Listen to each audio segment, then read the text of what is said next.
YCP పాలనలో జరిగిన అరాచకాలు వికృతి చర్యల్లో ఒక భాగం వైజాగ్ ప్యాలెస్ ను ప్రజల ధనంతో నిర్మించారని సీఎం చంద్రబాబు జగన్ పై ఫైర్ అయ్యారు. ఈ రోజు జరిగిన అసెంబ్లీలో శ్వేతపత్రం రిలీజ్ చేశారు. రుషికొండ ప్యాలెస్ జగన్ అహంభవానికి నిదర్శనమన్నారు చంద్రబాబు. దాదాపు 500 కోట్లు ఖర్చు పెట్టి రుషికొండను కొట్టేసి ప్యాలెస్ నిర్మించారని చెప్పుకొచ్చారు. రుషికొండకు ఎంతో చారిత్రక ప్రాధాన్యత ఉందన్నారు. ప్యాలెస్ ఎందుకు కట్టారంటే ప్రధానమంత్రి రాష్ట్రపతి కోసం కట్టామంటూ వైసీపీ నేతలు చెప్తున్నారని, వాటిని మనం నమ్మాలా అంటూ సభ్యులను ప్రశ్నించారు చంద్రబాబు. ఇది ఒక ఎగ్జాంపుల్ కింద ఈరోజు మనందరం ఒక సివియర్ ఫైనాన్షియల్ డిస్ట్రెస్ లో ఉన్నాం. ఈరోజు ఎక్సైజ్ పాలసీ నిన్నే నేను చెప్పాను, అవన్నీ కూడా ఊరికి శాండ్ పాలసీ అవన్నీ ఇచ్చారు. ఈరోజు క్యాపిటల్ ఎక్స్పెండిచర్ తగ్గిపోయింది, అప్పులు పెరిగాయి.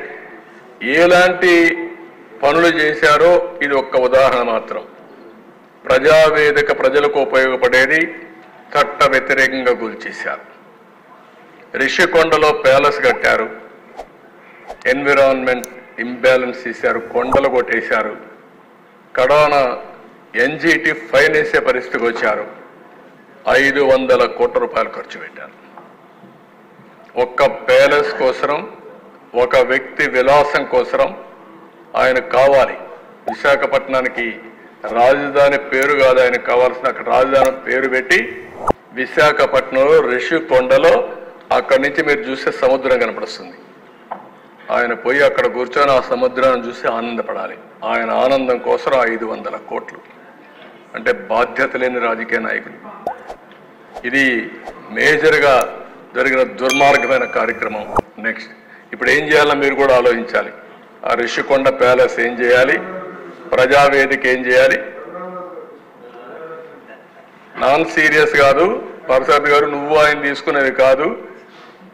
ఏంటి ప్రజాధనాన్ని ఈ విధంగా దుర్వినియోగం చేస్తే మనలో ఏంటి చైతన్యం, ప్రజా చైతన్యం ఏంటని అడుగుతున్నా. బాధ్యత లేకుండా ఇష్టానుసారంగా చేసి తప్పించుకోవాలనుకుంటే ఇది రైట్ అని అడుగుతున్నా. నేను 14 ఏళ్ళు సీఎంగా ఉన్నా, అంతకుముందు 5 ఇప్పుడు కూడా ఉన్నాను. ఎప్పుడు నేను ఇలాంటి ప్యాలెస్లు కట్టాలి గవర్నమెంట్కి అనుకోలేదు.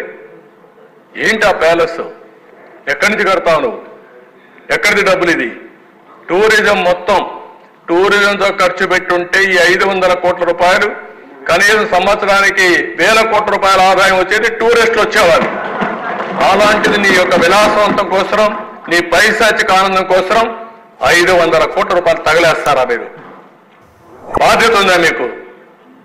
అడిగేవాళ్ళు లేకపోతే ప్రజల్ని మోసం చేస్తే నమ్మతారనే ఉద్దేశంతో మభ్య పెడుతూ మళ్ళీ మాట్లాడుతున్నారు వచ్చి.